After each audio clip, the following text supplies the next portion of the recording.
Welcome back! Sa kanyang tindig, hindi may pagkakailang siya isang tourism student from the University of the Philippines. Ito na mga kapuso, ang starstruck alumni na si Rich Asuncion! Okay, honey, ito naman si Yasmin ay isang second-year BS Nursing student.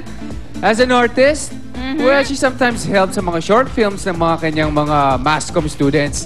At nakapagsulat na din siya sa kanilang school paper, and in her free time, she plays soccer. Aba, busy-busy. And also, Yasmin Curdy, nag-OJT ka na, hindi ba?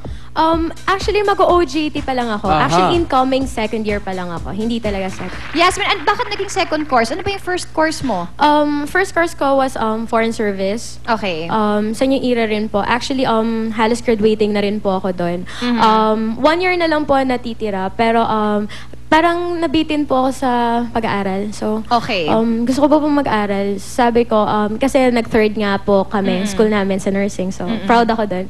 So, ayun, kaya sabi ko, mag-nursing po ako. Saka, marami po kasing matututunan sa nursing. Lalo na Yes. pagtanda ng mom ko, mag-isa lang po akong anak. So, maganda po na alam ko po yung mga gagawin. Otto, tatay, mag-flashback lang tayo kasi pareho silang nanggaling sa Starstruck. Starstruck, So, aha. habang nagsa-Starstruck kayo, tumigil kayo sa pag-aaral ninyo. Yes. Pero high school ba kayo nun o college na? High school pa lang? Ako, nag-college na ako sa Bohol. 1 year and 1 semester. Tapos, nagpunta ako, give up ko yung studies ko doon. Oo.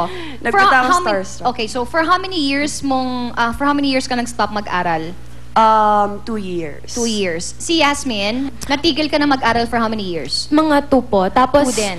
bumalik po ako, nag-Angelicum College po ako. Tapos yun Okay. sa Angelicum, nagulat nga po yung mga teachers ko doon kasi yung 4th year high school ko, na 3 months ko, pero ang dami ko pong binabasa. As in, parang... Nakakaloka, diba? Yung 4th year, ibig sabihin na nakukuha natin usually 1 year. 1 year. Si Yasmin nakuha niya 3 months. Ayun. Kalain mo yun? Tapos, ano ba? yun. Tapos okay naman po yung grade ko, line of 9 naman. So, ayun, bongga sabi ka. nila, okay na. O sige, graduate ka na dahil mataas naman yung grades ko na. So, okay lang. Okay, from Starstruck, no, hindi na kayo pumasok, nagtrabaho na kayo. What made you decide na to go back to school again? Ako Rich. nung, yung hindi naging masyadong busy. Okay. Yung biglang, after one show, parang, di ba, parang it's a waiting game. Yes. Mag-aantay ka pa for the next show. Yes, So, aha. napaisip ako, parang sayang naman yung oras. Yung oras. Tama. Aha. Ayun, bumalik ako sa school. So kahit na may pumasok na trabaho, pinagpatuloy mo pa rin. Pinagpatuloy. I think Pinanindigan ko na yun. Oo, I think it's easier pagka-college, no? Kasi medyo hawak natin yung oras natin. So pwede tayong mag-ilang units lang. Gusto mo naman full load ka, pwede, diba? Pero depende rin po kasi sa course. Kasi dati nung foreign service po ako, ganun po, pwede nyo pong hawakan yung schedule nyo. Irregular student ako, ganun.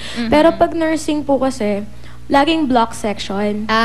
So mahirap. Oo. Mahirap po talaga. Tapos yung mga subjects pa namin, yung mga nakaka-toxic talaga na subjects. So ngayon, ang schedule mo, nag-a-adjust sa school mo? Opo, basta alam niyo po kung ano yung priorities niyo. Okay.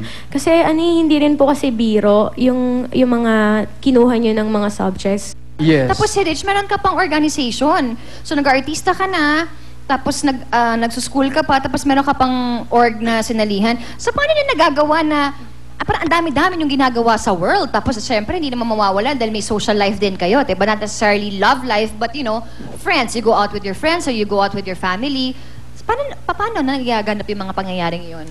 Ako, talaga hinati ko na yung time ko. Priority nga. 2 days in school, tas the rest, work days. Oo. Tapos, yung sa organization ko naman, sinisqueeze in ko na siya sa 2 days na nasa school ako. So, pag Okay. nasa school ako, ginagawa ko na lahat ng kaya kong gawin. Oo. So, Yung binubuhos projects mo ko. na talaga lahat. Oo. Tama! I Pero so ba love yung it. popularity nyo, nag-work ba yan sa school?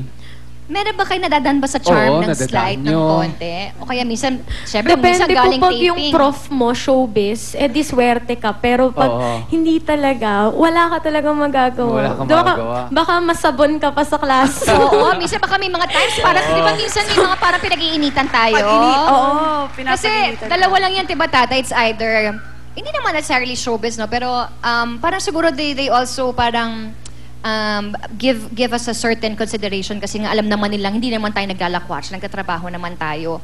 So, dalawa lang yan. It's either may consideration o medyo pag-initan ka. Dahil sa busy schedule nila, honey, wala ba naman kayong mga sweetheart na, drink your medicine, ha? O, stop reading na muna.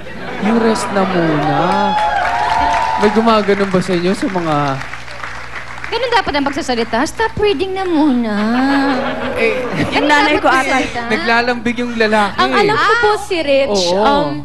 nung last week ba yun, nakatulog ka sa corridor mo. Tapos Nakatulog ka sa corridor? Kanina, bago naman itong taping, nakatulog ako sa lab ko. Tapos tumawag na, may nagbabibrate, uy, guesting mo na ng love ni Mr. Love ni Miss. Oo nga. No. Okay. Okay. So, walang love life na gumagano, nagigising sa inyo. Kaya, ay, darling, wag kang matulog siya sa corridor. Ganun talaga pagkakasabi kong pangit. Wala Darling, akong wag kang friends. matulog sa corridor. Wala akong friends sa school masyado. Ay, hindi.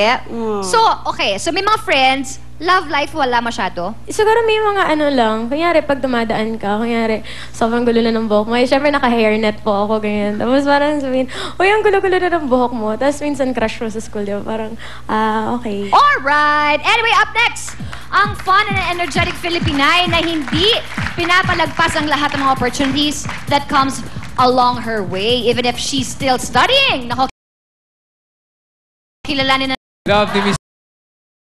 Missy!